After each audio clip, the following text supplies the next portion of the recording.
respected trustees, James Costin, the head of the school, the faculty, parents, and my dear students.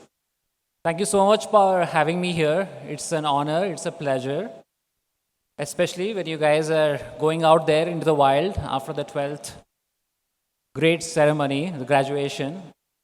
It's amazing to be here. And of course, I can tell you a lot of things about a lot of things that you can go out there and do, but I think the best way to do that is probably to tell you a story of my life and how I went about with so many incidents in my life, especially after my 12th grade and stuff like that. And let's see whether you guys can actually resonate with some of those. All right? Okay. So the year was 2007. And I, along with a couple of my friends, we decided to start a company, a startup. You know how it is in Bangalore. Everybody wants to have that kind of a startup, entrepreneurial bug and stuff like that. So it was called jobbyhive.com, and it was like an e-commerce portal with, a lot of people coming in, engaging and stuff like that. And we had so many customers online, people coming in, utilizing the portal and all of that. We were doing extremely well. Blogs were writing about us, newspapers were writing about us, all that stuff, jazz. We were living a dream. But come 2009, 2 years from there, we went bankrupt. Okay? We basically didn't have any money left in the company to run the company, and we had to shut down the company. And my co-founders, they left, my employees, they had to leave, all of that. And basically, I'm just thinking, okay, what went wrong? And it is one of my qualities that I introspect. At every juncture in my life, I introspect. And I would recommend that for you because it's a great tool for you to self-correct, do a self-appraisal, and course-correct, basically. So when I looked at what had gone wrong, I realized that we had not focused on actually making money and being profitable. We were just going after traction and growth and all of that stuff. And basically had forgotten certain key things that we need to do to focus on profitability. So there in 2009, I'm just sitting and I just wanted to run away from the world. Just run away from the world. But how do I do that? Basically, the newspapers writing about you, the blogs writing about you that you're shut down and all of that. Just wanted to run away. Just then, I got a phone call. It's a very interesting phone call I got from my ex-colleague. He called me and he told me that he's going on a journey across India in his bike. I was like, okay, so where are you going? He said, I have no idea where I'm going. I might go to Varanasi, the Himalayas, and all those places that I always wanted to go. It's going to be like an uncharted journey. I'm going to take my bike and I'm just going to go away. And what about your job? I asked him. He said, I'm going to quit my job or take a sabbatical. I don't care. I'm just taking my bike and just going. I was like, wow, this guy is a dude. Because here I am sitting with, with so much of baggage, and I'm just burying myself, and I'm sitting in my bed and just literally crying it out. And this guy is going on a journey, quitting his perfectly plumb job. I wanted to do that. I just wanted to quit everything and go on a journey there. But I could not do that. Okay? Because just that week, I got another call. Okay? This time, the call was from Canada. And this company called Castle Rock, they called me and they told me, Vishwas, we want to hire you as our CEO for our India division. We are starting a new division. We want to hire you as our India CEO. I thought it was a prank call. I told him, are you sure you got the right Vishwas? Because You can just Google about me. I have just shut down my company and I'm a failure in life. Why do you want to hire me? And they said, no, no, no, you're the right Vishwas. We have done research on you. We want to hire you because the kind of traction you got on your platform, kind of technology team that you have created for your company, we want you to do the same for us. Your experience is valuable for us. So please join us as your, India CEO. I was like, okay. So it was a really good opportunity for me, and the package was the salary was really good. And I said, okay, I'm going to take up this job. So in a matter of 24 hours, I went from a bankrupt entrepreneur where the world is like, tarnishing my image and all of that, to the CEO of a multinational company in 24 hours. Okay? I was like, what actually happened here? Okay, that's when I realized that in life, there is no concept of failure.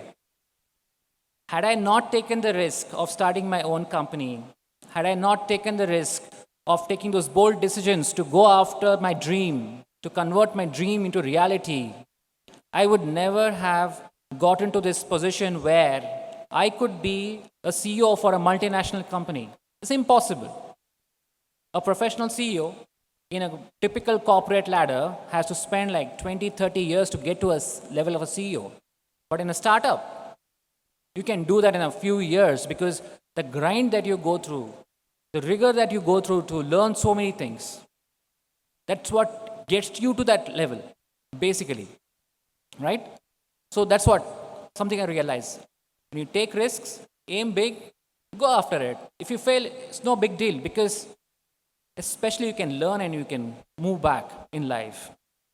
So I couldn't go on that journey that I wanted to go because my colleague had already gone there. But then I thought, something struck. Then I thought that maybe I should write about somebody who's in my position for the benefit of the world, a book about somebody who's in my position, but who goes on a journey. So that idea sounded fascinating to me. I thought, okay, maybe I should write a book. So I started writing my book.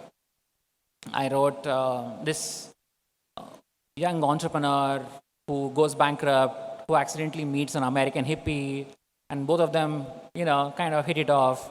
And then they go on an uncharted journey across India. So that is the story. I started writing that story. And at that point in time, I had recently gotten married also. Between all of that, I had gotten married as well. So my wife, who's also my co-founder in my company, Good Works Group, Sonia Sharma. So she saw me one day writing my book. And she's like, okay, what are you writing? Something, you're busy with something. I said, I'm writing a novel. She's like, what? She's like, yeah, I'm writing a novel. And she's like, okay, that is new. She said, okay, I want to read this. I want to read your novel. I was like, okay. And she read the first chapter. I had written a couple of chapters. She looked at me and she's like, this sucks. She said, you are good at a lot of things. Writing is not your cup of tea. Okay? So please do me a favor. Do not write this. Just stop it. Don't write it. And I don't know what happened to me after that. I was so hurt. I was so hurt that I stopped writing. I just chucked it away. Stopped writing.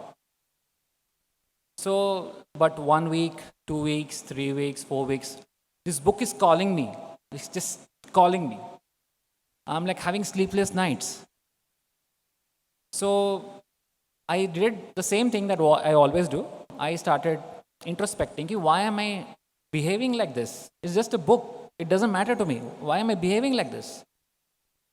So with that, one more incident came to my mind. So it was my sister-in-law's wedding. Everybody came to me and asked me, Vishwas, please give a dance performance. Like how you guys did the beautiful dance performance. I was like, are you sure you want me to give a dance performance? He's like, yeah, please give a dance performance. I said, okay, I practiced a bit. So I gave a dance performance in the wedding. After the dance performance, everybody came to me. He's like, Vishwas, please promise me that you will never dance again. They told me that you're the worst dancer we have ever seen. Do not ever dance again. You know what was my reaction? I laughed. I laughed and I laughed and I laughed so much. So somebody tells me I suck at dancing, I laugh. Somebody tells me I suck at writing, my world comes to an end. Why is that? Because I had accidentally fallen in love with writing. I had accidentally fallen in love with something that was going to be my passion. So whenever you get hurt in your life, introspect, understand why are you getting hurt. There might be something there that you are actually fallen in love with. So you know what happened that day? I decided one thing that day that has stuck with me till today. I decided that me as an author is going to write for me as an audience. I forgot about my wife. I forgot about the world. I don't care. I'm going to write because of me. Because I want to satisfy myself. So then I started writing the book. It took me 5 years to write that book. All the publishers in India rejected the book. Some told me I suck at writing. Some told me the story is not good. Some told me you are new in the industry, you cannot sell and stuff like that. A new publisher came in and then they liked the book. They said, okay, let's print it. And guess what? It becomes like an overnight bestseller. Losing My Religion. If you guys have not read it, please read it.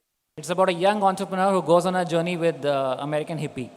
So then that's how my the career as an author, it started.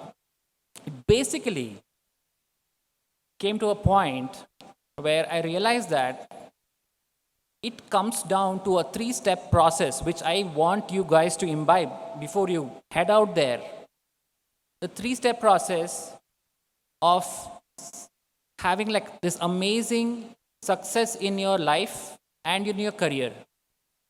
Step number 1 is be shameless and experiment. Step number 2, when you experiment with a lot of these things, you realize what you actually love, what you are actually good at. Number 3 is basically you convert that what you're good at into your passion and you actually lead your life, basically. Okay, so this is a 3-step process that you can actually follow to identify what you're good at, and then people are going to pay you for that. If you're good at something, people are going to pay you for that. A passion that does not pay is of no use, in my opinion, because I'm very practical. I'm a businessman. So you need to have a passion that pays money. Okay, so that is something that I figured out, all right? And not only when I graduated and all of that, even when I was in college, I experimented a lot. I was in RV College of Engineering in Bangalore, and I started a computer business, okay? And RV College is outside the city, so people have to come to they have to come to the city, the students they have to buy their laptops and stuff. So I realized, which I still feel it's a brilliant idea, I realized that instead of students coming to the city all the way, 40, 50 kilometers, why don't I set up a center there so people will buy computers from me, I can do the service and all of that stuff. It's a brilliant idea. Guess how many computers I sold? So I actually sold 3 computers. But that was not the best part. Do you know whom I sold those 3 computers to? To my best friends. I had to literally force them to buy these 3 computers. Why am I telling you the stories of failures? Why am I humiliating myself to you? That is because I want to tell you that failures need not be, you need not be ashamed of it. You don't have to be ashamed of it. Gone are those days where you got to think that, okay, success is everything, because failure teaches you so much more.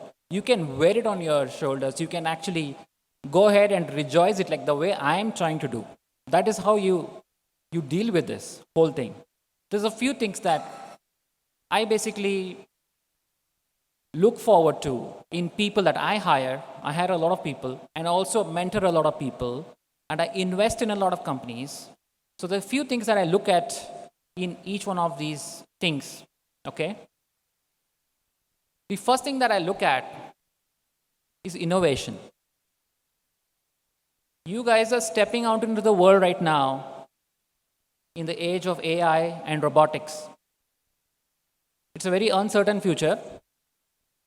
Like 5 years back, I would, proudly tell you, okay, next 5 years are going to be like this, this, this. But now, with the chat GPT and then, the robots coming out and space program and all of that, I have no idea what the future has for all of us. But there's one thing that is going to make a lot of difference. It's going to help us to succeed. That is innovation. So how do you innovate? It's very simple. You basically question the status quo. You ask questions. You ask why. How can I fix Bangalore's roads? I'm sure nobody can fix it. So instead of making better cars, make flying cars. For example, flying taxis. You don't have to fix the roads, right? Things like that. Think out of the box. Think different. That's very important.